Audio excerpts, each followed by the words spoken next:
अब देखो इसमें है क्वेश्चन नंबर 1। क्वेश्चन नंबर 1 क्या कहता है आपको, देखो फर्स्ट क्वेश्चन है आपके पास। First question is 8 gram of NaOH। देखो NaOH का वेट आपको कितना दिया हुआ है, weight of NaOH is 8 gram. ठीक है, और आपको वॉल्यूम दिया है, देखो dissolve in 1 litre of solution, यानी कि जो वॉल्यूम दिया हुआ है सॉल्यूशन का, वॉल्यूम ऑफ सॉल्यूशन वो दिया हुआ है 1 लीटर। ठीक है, आपको बोल रहा है मोलैरिटी बताओ, व्हाट इज द मोलैरिटी। तो जो जो क्वेश्चन में दिया है देखो हमने सबसे पहले उससे लिख देना है कि इंफॉर्मेशन क्या दी है। अब आंसर में देखो मोलैरिटी इज इक्वल टू क्या होता है, molarity is equal to number of moles upon volume. ठीक है, अब नंबर ऑफ मोल्स की जगह पे हमें वेट दे दिया है, तो हमें पता है कि number of moles is equal to क्या होता है, number of moles is equal to होता है वेट अपॉन मोलर मास। ठीक है, upon volume of solution in litre. अब वेट आपको दे दिया 8 ग्राम और मोलर मास NaOH का, तो हम NaOH का मोलर मास निकालेंगे। NaOH का मोलर मास, तो हमें पता है कि जो Na होता है इसका होता है 23, ऑक्सीजन होता है आपका 16 और हाइड्रोजन होता है 1। ठीक है, तो ये हो जाएगा आपका 40, तो 8/40, तो ये हो जाएगा आपका अपॉन 1, तो 8 5 जा 40, 1/5 मीन्स हो गया 0.2। ठीक है, मुझे आंसर भेजना अगर, हाँ मोल पर लीटर। ठीक है ऋषभ, और इसके अलावा कोई आंसर, आगे बढ़ जाए अब। क्वेश्चन नंबर 1, हाँ मोल पर लीटर होगा या कैपिटल M लिख सकते हैं हम इसमें। क्लियर है, कोई ऐसा जिसको ना हो क्लियर?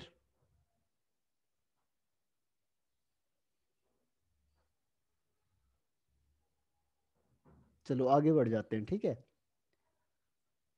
रिप्लाई करके बताओ आवाज आ रही है कि नहीं आ रही मेरी, क्योंकि कोई रिप्लाई नहीं आ रहा। Yes, okay, yes yes sir. Shruti, Abhishek, Rishabh. ठीक है, तनिष्का मैंने भी ज्वाइन कर लिया, और बार समझा दो। ओके, एक बार और समझा देता हूँ। देखो क्वेश्चन नंबर 1 है जो मैंने अभी आपको एक एक्सरसाइज भेजी है, कॉम्पिटिटिव है ये पूरा आपके पास। इसमें देखो वेट ऑफ NaOH 8 ग्राम दिया हुआ है, वॉल्यूम ऑफ सॉल्यूशन 1 लीटर दिया हुआ है, आपको पूछा है मोलैरिटी।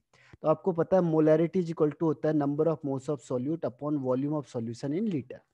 अब आपको ये लीटर में दे दिया तो आपको चेंज करने की यहाँ जरूरत है नहीं, लेकिन ये आपको वेट में दिया हुआ है और हमें चाहिए नंबर ऑफ मोल्स में। तो number of moles is equal to क्या होता है, वेट अपॉन मोलर मास। अब वेट आपको दे दिया 8 ग्राम और मोलर मास आपको निकालना पड़ेगा कैलकुलेशन से। तो Na का 23 होता है, 16 ऑक्सीजन का होता है और 1 होता है हाइड्रोजन का, टोटल हो गया 40। तो हमने क्या किया, वेट अपॉन मोलर मास यानी 8/40 डिवाइडेड बाय 1, क्योंकि लीटर में दिया हुआ है वॉल्यूम 1। तो 8/40 यानी 1/5, 1/5 का मतलब 0.2 कैपिटल M, या फिर इसे हम लिखते हैं मोल पर लीटर। तो इसमें से देखो कौन सा आंसर सही है, third answer is right, sorry, हाँ थर्ड आंसर इज राइट। ठीक है, तो तीसरा आंसर इसका सही है। तो फुल ये क्लियर हो गया होगा। प्रैक्टिस इज मोर इंपॉर्टेंट, इसीलिए क्वेश्चंस को सॉल्व करो। आज मैं आपको सारे क्वेश्चन कराता हूँ। अब आते हैं हम क्वेश्चन नंबर 2 पे। ठीक है, क्वेश्चन नंबर सेकंड क्या कहता है, देखो 18 ग्राम ऑफ ग्लूकोज। ग्लूकोज का फॉर्मूला हमें पता होना चाहिए, क्योंकि बहुत क्वेश्चन आपके एनसीईआरटी में भी ग्लूकोज से है। तो ग्लूकोज आपको पता है C6H12O6 है, और आपको इसका वेट दिया हुआ है। देखो वेट ऑफ ग्लूकोज दिया हुआ है 18 ग्राम, पहली चीज। दूसरा उसने दे दिया 1000 ग्राम ऑफ सॉल्वेंट। तो जब 1000 ग्राम ऑफ सॉल्वेंट यानी वेट ऑफ आपको सॉल्वेंट दे दिया है, वेट ऑफ सॉल्वेंट क्या है 1000 ग्राम, तो सीधी सी बात है जब वेट दिया होता है तो हम निकालते हैं उसकी मोलैरिटी को, सॉरी मोलैलिटी को। तो मोलैलिटी इज इक्वल टू, आपको फॉर्मूला पता है क्या होता है, molality is equal to number of moles of solute upon weight of solvent in KG, weight of solvent in KG, और ये ग्राम में दिया हुआ तो ग्राम को हम केजी में चेंज करेंगे तो क्या हो जाएगा 1000/1000, यानी 1 kg हो गया। ठीक है, अब हमें मोलर मास चाहिए क्योंकि number of moles is equal to, अभी बताया मैंने आपको, वेट अपॉन मोलर मास, और वेट ऑफ सॉल्वेंट 1 है ही। ठीक है, तो मोलर मास ग्लूकोज का कैसे निकालेंगे हम, तो ग्लूकोज के लिए देखो C6H12O6, इसका मोलर मास चाहिए हमें, तो क्या हो जाएगा 6 × 12 हो गया, प्लस 12 × 1 हो गया, प्लस 6 × 16, ऑक्सीजन का 16 होता है, हाइड्रोजन का 1 होता है, और कार्बन का 12 होता है, ये हमें याद रखना है। तो इसको प्लस करके आप देखोगे 180 आएगा। ठीक है, अब इसे रख दो यहाँ पे, तो क्या हो जाएगा आपका 18/180, तो 18 से 18 कैंसिल आउट हो जाएगा, 10 आएगा, इसको डिवाइड करेंगे तो आंसर आ जाएगा 0.1 और small m।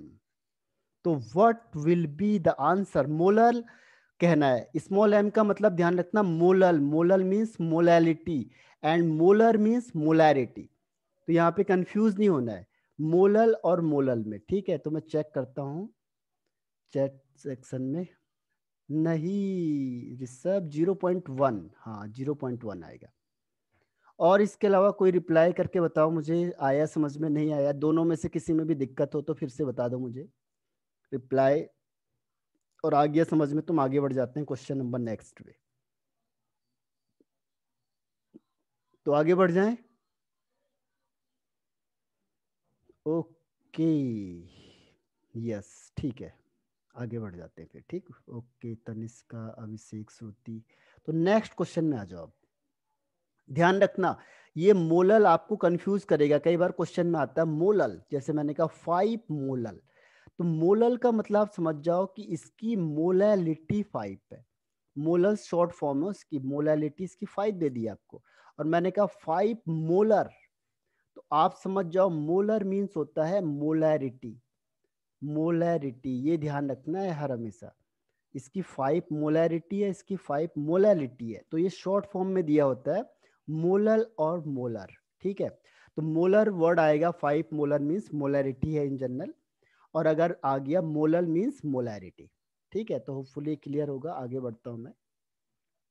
Question number third, question number third देखो, अब क्वेश्चन नंबर थर्ड में पूछा उसने कि molarity of a solution of sodium chloride. अब देखो सोडियम क्लोराइड का आपको मॉलिक्यूलर वेट दे दिया, NaCl का उसने डायरेक्ट ही दे दिया है, कितना है 58.5, आया कैसे देखो, आपको पता है Na का 23 होता है और Cl का होता है 35.5, ये ध्यान रखना आपने। ठीक है, तो ये हो गया आपका 58.5 in water containing 5.85 gram of, तो NaCl का वेट दे दिया उसने देखो 5.85, आपको क्या करने के लिए, इजी करने के लिए, और आपको वॉल्यूम भी दे दिया उसने इन 500 ml ऑफ सॉल्यूशन, यानी वॉल्यूम कितना दे दिया उसने 500 ml, और आपको क्या निकालना है, आपको निकालना है मोलैरिटी। तो अभी हमने मोलैरिटी का फॉर्मूला बताया था, मोलैरिटी इज इक्वल टू होता है number of moles of solute upon volume of solution in litre. Number of moles नहीं दिया आपको, मैंने कहा था कई बार क्वेश्चन में आपको नहीं देता है, वेट अपॉन मोलर मास।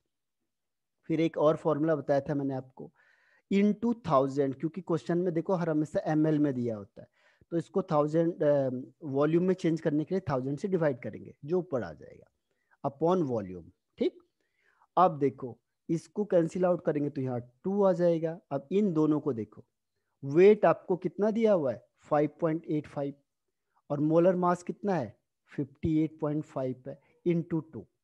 अब इस पॉइंट को हटाओगे, देखो पॉइंट के पीछे 2 डिजिट है तो यहाँ भी 2 डिजिट होने चाहिए, अब पॉइंट हटा दो, ये 1 जा चला जाएगा और ये भी 1, तो ये 10 हो जाएगा। अब ये ऊपर डिवाइड होगा तो हो जाएगा 2/10, मीन्स आंसर कितना हो जाएगा इसका 0.2 m।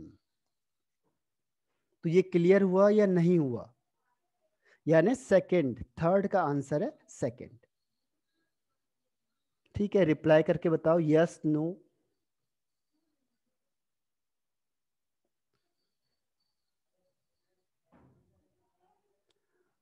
ओके तनिष्का, अभिषेक गलत करा मेरा, अच्छा आप तो। और इसके अलावा ऋषभ, आप क्या कहना चाह रहे हो, एक बार बता देना। आपकी वॉइस कट कट कर आ रही है। एक्चुअल में क्या होगा कि आपका नेट कहीं पे मिस हो रहा होगा अंबिका, क्योंकि जब भी किसी का नेट कम आता है आपकी वॉइस कट रही है। अच्छा, आंसर गलत नहीं है, आंसर ये सही है। ठीक है, ये आंसर गलत नहीं है। जीरो, अच्छा फोर्थ आंसर है, फोर सॉरी, 0.2 आ रहा है ना, तो 0.2 इज फोर आंसर। उसमें जब आप क्वेश्चन आंसर करोगे तो option four is right, option four. 0.2 है ना, तो 0.2 किस में आएगा, फोर ऑप्शन इज राइट। ठीक, तो होपफुली ये सबको क्लियर होगा। आगे बढ़ जाता हूँ मैं, क्वेश्चन बहुत आसान क्वेश्चन है ये, धीरे धीरे करके आगे बढ़ते हैं हम। नेक्स्ट क्वेश्चन देखो, क्वेश्चन नंबर 4। क्वेश्चन नंबर 4 कहता है फॉर प्रिपेयरिंग 0.1 m, यानी कि अब आपको मोलैरिटी दे दी है 0.1, ध्यान रखना। m का मतलब molarity of H2SO4 in 1 litre. आपको वॉल्यूम दे दिया है इसमें 1 लीटर, ठीक है, H2SO4 का। और क्या पूछा हुआ आपको, वी नीड, यानी आपको वेट बोल रहा है कि कितना H2SO4 का वेट होगा। ठीक है, तो अब फिर हमें इसे कैसे सॉल्व करना है, तो हमने देखना है, देखो मोलैरिटी और वेट में क्या रिलेशनशिप है आपको पता है। मोलैरिटी इज इक्वल टू, अभी बताया था आपको, number of moles upon volume. Volume तो 1 लीटर दे दिया है, तो इसको हम चेंज नहीं करेंगे, छोड़ देंगे। Number of moles is equal to क्या होता है, weight of H2SO4 upon molar mass of H2SO4। और वॉल्यूम 1 लीटर है तो डिवाइडेड बाय 1 हो जाएगा। अब मुझे यहाँ पे मोलर मास की जरूरत होगी, तो मैंने निकालना है मोलर मास ऑफ H2SO4 का। तो आपको पता है हाइड्रोजन का 1 होता है, सल्फर का 32 होता है, ये क्वेश्चन में गिवन होता है, और ऑक्सीजन का होता है 16। ठीक है, तो ये आएगा आपके पास 98 ग्राम। तो अब यहाँ पे रखो, इससे यहाँ पे रखेंगे हम, देखो वेट आपको सपोज करो x मान लो वेट को, ठीक है, इसको मान लिया आपने 98, और m आपको कितना दिया हुआ है 0.1, इसको ऐसे भी कर सकते हैं, इसको है 0.1, तो इसको इससे मल्टीप्लाई करेंगे तो वेट इज इक्वल टू हो जाएगा 9.8 ग्राम। तो इसका आंसर होगा फोर्थ वन। ठीक है, रिप्लाई करके बताओ मुझे यस नो, आपको आया समझ में या नहीं आया। हाँ 9.8 है, हाँ 9.8 इज द राइट आंसर। ठीक, और अंबिका, अभिषेक, विनीत, वेरी गुड। तो और कोई है जिसको इसमें प्रॉब्लम है या आगे बढ़ जाएं। ठीक, आगे बढ़ जाते हैं इसमें। अब नेक्स्ट वन इज, अब क्वेश्चन नंबर 5 में आ जाओ। क्वेश्चन नंबर 5 है, फिर मैं आपको एनसीईआरटी भी करवाता हूँ सारे। क्वेश्चन नंबर 5 देखो, अब क्वेश्चन नंबर 5 कहता है कि मोल फ्रैक्शन ऑफ ग्लिसरीन। अब देखो mole fraction of glycerine in water आपको निकालना है, यानी मोल फ्रैक्शन निकालना है आपको, किसका, ग्लिसरीन का। आपको इसका फॉर्मूला दिया हुआ है, ग्लिसरीन का फॉर्मूला, ग्लिसरीन का फॉर्मूला दिया हुआ है C3H5OH का होल थ्राइस। ठीक है, ये आपको निकालना है। आपको क्या दिया हुआ है, देखो वेट दिया हुआ है, वाटर का वेट, वेट ऑफ वाटर दिया हुआ है 36 ग्राम ऑफ वाटर, और दूसरा आपको ग्लिसरीन का वेट दिया हुआ है, ग्लिसरीन को शॉर्ट में लिख देता हूं मैं, ये दिया हुआ है 46 ग्राम। ठीक है, अब मुझे मोल फ्रैक्शन निकालना, आपको मोल फ्रैक्शन का फॉर्मूला आना चाहिए। तो अब mole fraction is equal to क्या होता है, जैसे मैंने ग्लिसरीन ऊपर लिखा है, तो means number of moles of glycerine upon number of moles of glycerine plus number of moles of water. ठीक है, ये होता है, जिसका नंबर ऑफ मोल्स निकालना है उसको ऊपर लिखते हैं, बाकी को नीचे लिखा जाता है। अब क्या होगा देखो, नंबर ऑफ मोल्स तो गिवन नहीं है, मैंने आपको कई बार कहा कि मोल्स गिवन नहीं होते, मोल्स की जगह पे क्या होता है, वेट अपॉन मोलर मास। फिर वही हो जाएगा यहाँ पे, weight of glycerine upon molar mass of glycerine plus weight of water upon molar mass of water. ठीक है, अब देखो ग्लिसरीन का वेट निकालना है हमने, तो कैसे निकालेंगे, m है C3H5OH का होल थ्राइस। देखो कार्बन के 3 है तो 3 इंटू 12 हो गए कार्बन का, हाइड्रोजन के 5 हैं तो 5 इंटू 1 हो जाएगा, प्लस ऑक्सीजन के 3 है, देखो क्योंकि ये ब्रैकेट में है तो 3 अंदर मल्टीप्लाई हो जाएगा, 3 इंटू 16 प्लस ये हाइड्रोजन के भी 3 होंगे क्योंकि ये ब्रैकेट के अंदर है, इसके बाहर 3 लिखा हुआ है, थ्राइस मीन्स 3 से मल्टीप्लाई हो जाएगा, 3 इंटू 1। ठीक है, तो कितना हो गया, 12 3 जा 36 हो गया, 5 1 जा 5 हो गया, 16 3 जा 48 हो गया और 3 1 जा 3 हो गया। तो इसे प्लस करेंगे तो 6 और 5 11, 8 19 और 3 22। ठीक है, और 4 प्लस 3 7 और 2 9 यानी 92।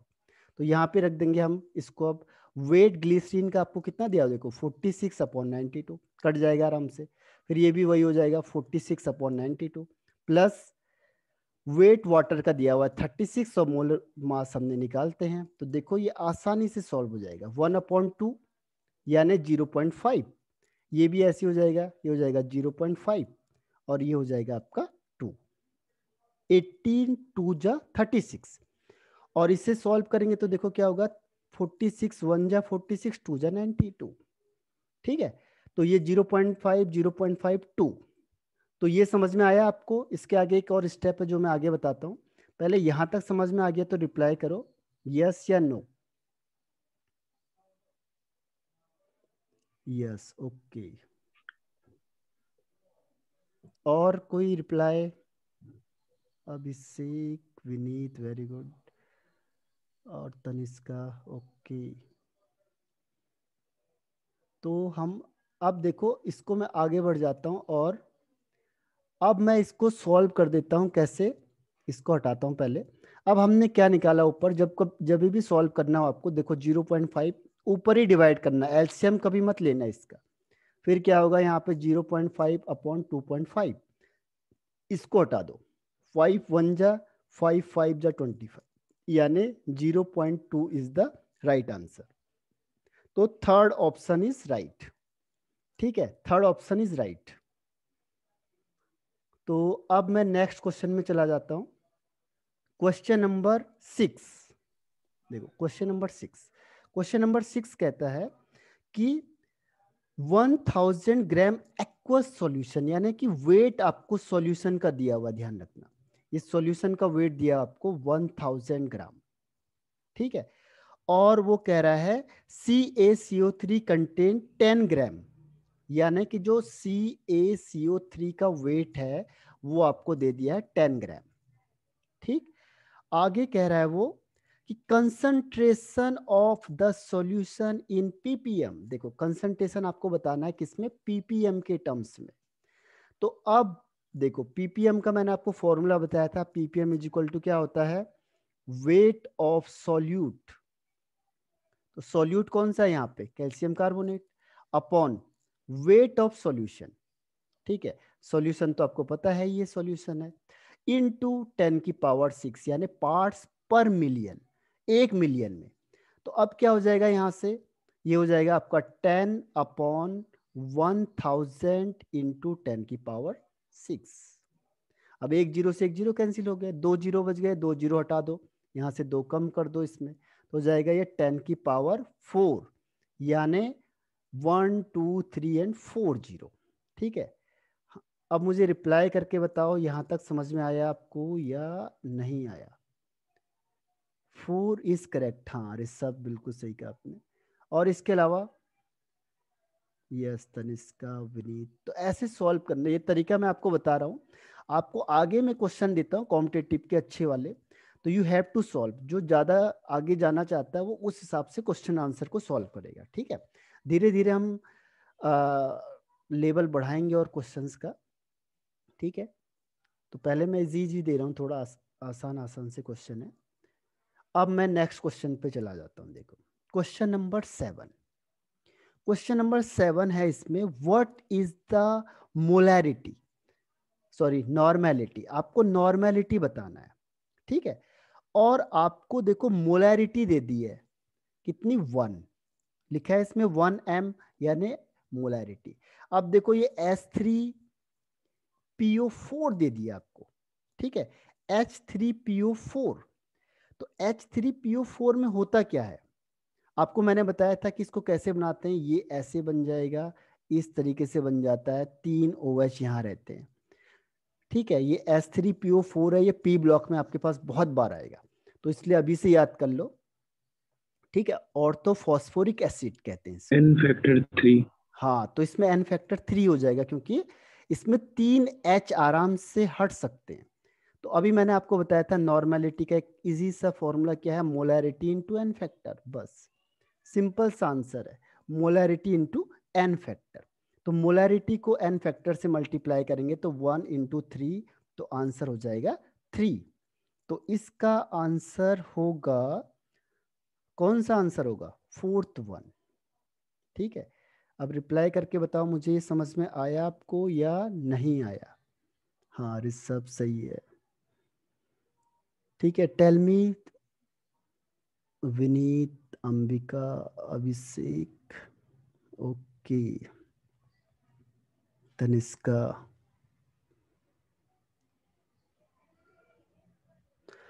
तो हम आगे बढ़ जाते हैं अब।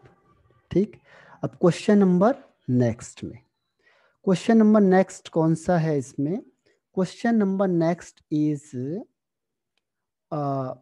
8, क्वेश्चन नंबर 8। अब क्वेश्चन नंबर 8 पे आ जाते हैं।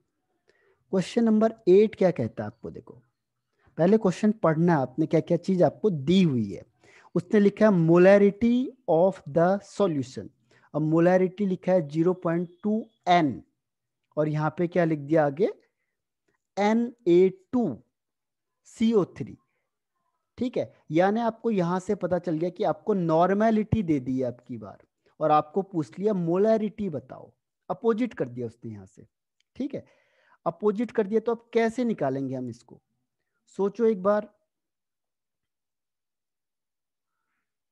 ठीक है, आपको उसने अपोजिट कर दिया, अपोजिट क्या कर दिया कि, अब मैंने आपको बताया था दिस इज सॉल्ट, जब भी Na2CO3 इस तरीके का आपको दिखेगा सॉल्ट है ये, तो सॉल्ट के लिए n फैक्टर कैसे निकालते हैं हम, सॉल्ट के लिए n फैक्टर का आपको क्या तरीका बताया था, कि जितना पॉजिटिव चार्ज होगा, कटायन, हाँ, हाँ जितना, इक्वल होते हैं। हाँ कैटायन होगा और जितना एनायन होगा, दोनों इक्वल हो जाएंगे। अब कैटायन का चार्ज देखो, आपको पता है Na में +1 चार्ज होता है, यानी 1 होता है, लेकिन यहाँ पे Na के कितने एटम है, 2 एटम है, तो टोटल प्लस चार्ज कितना हो जाएगा, 2 इंटू 1 यानी +2।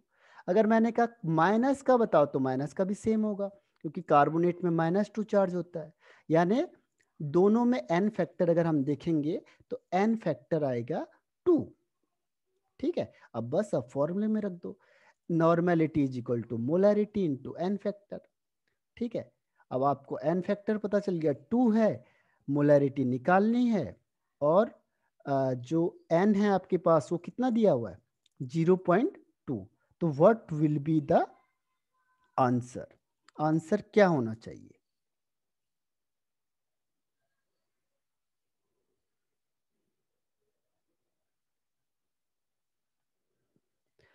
एक मिनट चेक कर लेता हूं मैं। ऋषभ, थर्ड इज करेक्ट, हाँ विनीत, ऋषभ, वेरी गुड। ठीक है, तो इस तरीके से हमें सॉल्व करना है इसको, एक बार मैं आपको करके दिखा देता हूं इसे, इसको सॉल्व करना आना चाहिए बस आपको। देखो हमने क्या किया, मोलैरिटी इज इक्वल टू 0.2/2, तो इससे कैंसिल आउट हो जाएगा, तो आंसर इज 0.1। ठीक है, तो ये होपफुली आ गया होगा। आगे बढ़ जाता हूं मैं क्वेश्चन नंबर 9 पे। क्वेश्चन नंबर 9 देखो, अब क्वेश्चन नंबर 9 क्या कहता है कि फॉस्फोरस एसिड, ध्यान रखना आप इसके नाम कंफ्यूज करते हैं, ये पी ब्लॉक आपका, जो पी ब्लॉक है उसमें ये आएगा फॉस्फोरस एसिड। तो फॉस्फोरस एसिड होता है आपके पास H3PO3, ध्यान रखना। फॉस्फोरस, जैसे फॉस्फोरिक एसिड किया था मैंने H3PO4 इस फॉस्फोरिक एसिड या ऑर्थोफॉस्फोरिक एसिड। तो फॉस्फोरस एसिड का फॉर्मूला होता है H3PO3। ठीक है, अब वो कह रहा है कि इसकी मोलैरिटी आपको दे दी है, मोलैरिटी 0.3, और कह रहा है बताओ नॉर्मेलिटी बताओ इसकी क्या होगी। ठीक है, तो मैंने आपको बताया था इसका एन फैक्टर कैसे निकालते हैं। तो H3PO3 के लिए P डबल बॉन्ड O तो सबके साथ चलेगा, इसमें ध्यान रखना। अब मेरे पास बच गए 2O और 3H, तो 2O मैं ऐसे लगा दूंगा और तीसरा H मैं डायरेक्ट लगाऊंगा। ठीक है, तो सबको पता है कि इसका एन फैक्टर कितना हो जाएगा, एन फैक्टर इज 2, 1 एंड 2। ये पी ब्लॉक में बहुत बार आएगा आपके पास, तो अभी से पता होगा आपको, तो वहां कंफ्यूजन नहीं होगी। अब normality is equal to molarity into N factor. हाँ, अब आंसर बताओ मुझे, आपने दिया भी है कुछ ना आंसर। हाँ, ऋषभ सही है, विनीत सही आंसर है। ठीक है, और तनिष्का राइट आंसर है। Shruti what is the answer? Pratyush, Ambika okay, और ऋषभ, श्रुति हाँ 0.6। ठीक है, और तो रिप्लाई करते जाओगे चैट, युवराज आंसर करो थोड़ा सा। ठीक है, एन फैक्टर निकालने का तरीका मैंने आपको बताया था, जितने एच रिप्लेसेबल होंगे, जो एच डायरेक्ट पी से अटैच होता है वो कभी भी नहीं निकलता है, क्योंकि कंबाइंड होता है स्ट्रांगली, ऑक्सीजन से आराम से निकल जाता है। जो भी ऑक्सीजन से हाइड्रोजन होगा, क्योंकि oxygen is more electronegative than hydrogen, और ये लगभग लगभग आसपास ही होते हैं, तो जो बराबर वाले होते हैं एक दूसरे से डरते नहीं हो। ये क्या है, बहुत पावरफुल होता है, तो ये हाइड्रोजन को क्या करेगा, निकाल देगा तुरंत, तो इसीलिए ये आराम से निकल जाएगा। ठीक है, तो इसका आंसर हो जाएगा आपके पास 0.3 इंटू 2 यानी 0.6। अब आते हैं क्वेश्चन नंबर 10 में, जो आपको बहुत कंफ्यूज करेगा, और इसमें कई बार टीचर भी आपको नहीं बताते हैं या बुक में भी नहीं लिखा होता है। ठीक है, लेकिन ये कॉम्पिटिटिव में पूछ लेते हैं। वो कहता है मोलैरिटी ऑफ प्योर वाटर। अब देखो, आप कहोगे कि मोलैरिटी हम कैसे निकालेंगे प्योर वाटर की, आपको तो कुछ भी नहीं दिया हुआ है, इंफॉर्मेशन तो हमारे पास कुछ भी नहीं है, और वो कह दिया सीधा आपको, ये क्वेश्चन पूछा हुआ है कॉम्पिटिटिव में, मोलैरिटी ऑफ प्योर वाटर कैसे निकालेंगे। ठीक है, हाँ कोई रिप्लाई कर रहा है, एक मिनट। हाँ विनीत, नहीं मिस कर गए, अभी मैं बताता हूँ इसका आंसर आपको। देखो, मोलैरिटी ऑफ प्योर वाटर पूछ लिया आपको और कोई भी इंफॉर्मेशन नहीं दी आपको। सबसे इंटरेस्टिंग चीज क्या है, विदाउट एनी इंफॉर्मेशन। तो इसमें ध्यान रखो, जब भी वाटर का केस आएगा, तो वाटर के केस में ध्यान रखना डेंसिटी ऑफ वाटर होता है 1 ग्राम/ml। यानी मैंने कहा कि अगर वाटर आपके पास 50 ग्राम 5 ग्राम है, तो उसका वॉल्यूम भी 5 ml हो जाएगा, सेम होता है वाटर के केस में। ठीक है, आप तो 1 ग्राम के रिस्पेक्ट में देखोगे। तो मोलैरिटी इज इक्वल टू क्या होता है, मोलैरिटी इज इक्वल टू होता है number of moles of solute upon volume of solution in litre. अब नंबर ऑफ मोल्स को हम क्या करेंगे, वेट मान लो, weight of solute upon molar mass of solute upon volume of solution in ml, क्योंकि क्वेश्चन में ml ही दिया होता है ज्यादातर, अपॉन 1000। ठीक है, अब देखो जनरली आपको क्या मानना है यहाँ पे, इसको 1 ग्राम मानना है वेट को, और वॉल्यूम को मानना है 1 ml। ये चीज का ध्यान रखना है। तो वेट आपका हो गया 1, मोलर मास हमने निकाला था 18, और वॉल्यूम हो गया 1 ml और अपॉन 1000। ठीक है, तो ये हो जाएगा आपका 1000/18, ये ऊपर चले जाएगा सबसे, और ये इधर मल्टीप्लाई होगा, तो इसका आंसर हो जाएगा 55.5। ठीक है, तो 50.55 इज द राइट आंसर। ध्यान रखना है, डेंसिटी ऑफ वाटर कभी भी गिवन नहीं होती है किसी भी एग्जाम में और किसी भी बुक में, क्वेश्चन में। क्यों? क्योंकि ये अंडरस्टूड है कि जितने ग्राम होगा उतना ही ml होगा, या जितना केजी होगा उस उतना ही, तो लीटर केजी वगैरह सेम होते हैं। ठीक है, तो ये और कोई है जिसको समझ में आया या नहीं आया? Any reply? Yes, okay. Vineet, Ambika, Tanishka, Abhishek, okay.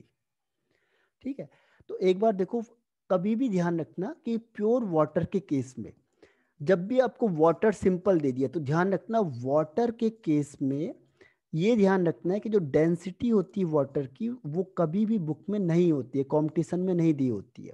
ये अंडरस्टूड होती है 1 ग्राम/ml। यानी मैंने आपको कहा, सपोज करो मेरे पास वाटर का वेट है 50 ग्राम, ठीक है, और मुझे चाहिए इसे वॉल्यूम में कन्वर्ट कर दो, तो उसका आंसर 50 ml हो जाएगा। या मैंने कहा 50 kg, तो इसका आंसर हो जाएगा 50 लीटर। वाटर के केस में ध्यान रखना जितना केजी होगा उतना ही लीटर हो जाएगा, जितना ग्राम होगा उतना ही ml हो जाएगा। क्यों? क्योंकि 1 और 1 दोनों बराबर है, ग्राम और ml दोनों बराबर हो गए। ठीक है, तो अब यहाँ पे जब क्वेश्चन आएगा आपके पास में तो उसको क्या करते हैं हम, जो वेट है देखो ग्राम/ml है, तो वेट को हम 1 ग्राम मान लेते हैं और वॉल्यूम को हम 1 ml मान लेते हैं। अब इसको फॉर्मूले में पुट करके निकाल सकते हैं, जैसे wait upon molar mass upon volume upon 1000।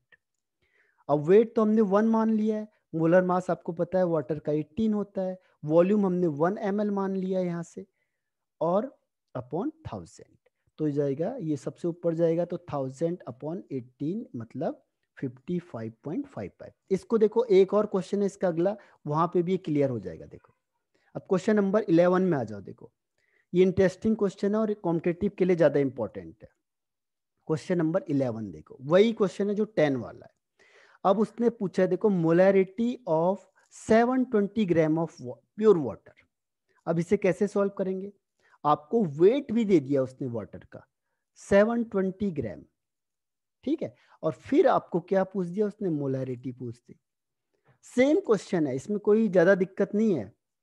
देखो इसको मैं बता देता हूं आपको, अभी मैंने क्या कहा था, जितना वेट होगा वाटर का उतना ही क्या हो जाएगा? वॉल्यूम हो जाएगा वाटर का। यानी वॉल्यूम और वेट दोनों कितने हो गए? सेम हो गए, 720। ये किस में होगा? ml में होगा तो ये हो जाएगा 720 ml, और ये ग्राम में होगा तो ये हो जाएगा आपका 720 ग्राम। अब हम क्या करेंगे? फॉर्मूले में पुट कर दो। मोलैरिटी इज इक्वल टू क्या होता है? Weight upon molar mass upon volume of solution upon 1000। 1000 क्यों लिख रहे हैं? क्योंकि ये ml नहीं केजी लीटर में होना चाहिए, तो लीटर में कन्वर्ट करने के लिए क्या करना पड़ा मुझे? 1000 से डिवाइड करना पड़ेगा। तो यहाँ पे क्या होगा? देखो 720/18 मोलर मास अभी हमने वाटर का निकाला था, अपॉन 720/1000। अब वही होगा, ये ऊपर मल्टीप्लाई हो जाएगा, ये यहाँ मल्टीप्लाई हो जाएगा, तो ये हो जाएगा आपका 720 इंटू 1000 अपॉन 720 इंटू 18। तो भी आंसर क्या आएगा? सेम आएगा, 55.55 mm। ठीक है, तो ये सेम कॉन्सेप्ट है, दोनों 10 और 11 क्वेश्चन लगभग सेम है। अब मुझे रिप्लाई करके बताओ। हाँ ऋषभ, सही आंसर बताया आपने। ठीक है, और कोई आंसर इसके अलावा? ये समझ में आया आपको या नहीं आया? Yes, okay. विनीत, ठीक है, तो ये आपको तनिष्का सही आंसर है, वेरी गुड। तो ये आपको कई बार बुक में नहीं होता है, जब आप एनसीईआरटी की बुक उठा के देखोगे तो कई बार वो डायरेक्ट लिख देता है, वो लिख देगा कि जो मोलैरिटी वाटर की वो 55.55 है, या बुक में होता है तो ये डायरेक्ट लिख देगा आपको, फिर आप सोचोगे 55 कहाँ से आया। ठीक है, तो जब आप कोई साइड बुक उठा के देखोगे तो वो आपको क्या करेगा? डायरेक्ट लिख देगा। अब देखो, आप चाहे कितना भी ग्राम लिख लो, यहाँ 500 ग्राम लिख लो, 200 ग्राम लिख लो, आंसर ने वाटर का फिक्स है। तो क्या होता है, जब आप बुक को उठा के देखते हो तो डायरेक्ट लिख देता है कि जो मोलैरिटी वाटर की होती है वो लिख देगा 55.5। अब आप सोचोगे 55.5 कहाँ से आया? ठीक है, तो ये क्या है? ये हर जगह पे अप्लाई होगा, जहां पे भी मोलैरिटी ऑफ वाटर आएगा आप आंख बंद करके कितना लिखोगे? 55.55 55 या 56 कर सकते हो। ठीक है, तो ये समझ में आ गया आपको, ये याद करना पड़ेगा। अब आप कहीं पे भी आ जाएगा, फिर आप सोचने लगोगे ये मोलैरिटी आई कहाँ से? ये पहले ही लिख दिया, या क्वेश्चन में तो दिया ही नहीं है मोलैरिटी ऑफ वाटर, और ये लिख दिया इन्होंने। ठीक है, तो यहां से समझ में आया आपको कि कभी भी कोई क्वेश्चन में मोलैरिटी आएगी तो आपको आंख बंद करके कितना लिखना है 55.5, याद कर लो इससे। कभी भी मोलैरिटी ऑफ वाटर आ गया, चाहे कुछ भी केस हो जाए, तो मोलैरिटी ऑफ वाटर फिक्स है 50.55। Is it clear? Yes, okay, ठीक है। तो ये है जो आपको बेसिक चीजें बताई जाती है, जब आप क्वेश्चन करते हैं तो वहां पे कंफ्यूज नहीं होना है। ठीक है, अब मैं आगे बढ़ जाता हूँ नेक्स्ट क्वेश्चन पे, क्वेश्चन नंबर 12। क्वेश्चन नंबर 12 में देखो क्या कहता है वो। क्वेश्चन नंबर 12 है जो क्वेश्चन नंबर, ये 1 मिनट लेफ्ट है, बस 1 या 2 मिनट, तो आपको रिज्वाइन करना है सेम आईडी पे, अपने आप अभी कट जाएगा। 2 मिनट लेफ्ट है। अब वो कह क्या रहा है, देखो वेट है जो NaCl का और KCl का सेम है, ठीक है। दूसरी चीज वो क्या कह रहा है, वॉल्यूम भी दोनों का सेम है, वॉल्यूम भी NaCl का और वॉल्यूम KCl का सेम है, ठीक है। तो बताओ कि मोलैरिटी किसकी ज्यादा होगी, किसकी कम होगी, या दोनों की सेम रहेगी। 3 ऑप्शन है आपके पास, मोलैरिटी किसकी ज्यादा होगी या दोनों की सेम रहेगी। कोई रिप्लाई कर सकता है मुझे, इक्वल या NaCl की ज्यादा या KCl की ज्यादा, किसकी ज्यादा मोलैरिटी होगी? रिप्लाई करो मुझे फास्ट, सोचो जरा। वेट भी दोनों का सेम है, वॉल्यूम भी दोनों का सेम है, लेकिन वो कह रहा है मोलैरिटी क्या होगी, NaCl और KCl की इक्वल होंगे दोनों, या कोई ज्यादा या कोई कम? विनीत, हाँ सही आंसर है, विनीत का सही आंसर है। और कोई इसके अलावा रिप्लाई करो, सोचो जरा सा, कौन सा फैक्टर है जो अफेक्ट करेगा, which will affect the answer.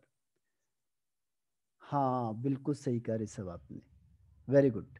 तो हमने क्या देखना है, मोलर मास। क्यों? क्योंकि मोलैरिटी और मोलर मास एक दूसरे के क्या होते हैं, इनवर्सली प्रोपोर्शनल होते हैं। सब कुछ सेम रख लो, लेकिन मोलर मास किसका ज्यादा हो जाएगा, KCl का मोलर मास ज्यादा होता है, क्योंकि K है यहाँ पे, तो KCl का मोलर मास NaCl से ज्यादा हो जाएगा। तो इसका ये मोलर मास है, ठीक है, this is molar mass, molar mass. तो जो मोलर मास है वो KCl का ज्यादा हो जाएगा, यानी मोलैरिटी किसकी ज्यादा हो जाएगी, NaCl की ज्यादा हो जाएगी। तो आप इसको विदाउट सॉल्व भी कर सकते हो, ठीक है। क्यों? कभी भी ध्यान रखना, जिसका मोलर मास ज्यादा होगा उसकी मोलैरिटी कम हो जाएगी, ठीक। तो सब कुछ सेम होने के बाद भी जिसका मोलर मास क्या होगा, कम होगा, उसकी मोलैरिटी ज्यादा होगी। तो NaCl का मोलर मास कितना होता है, 23 प्लस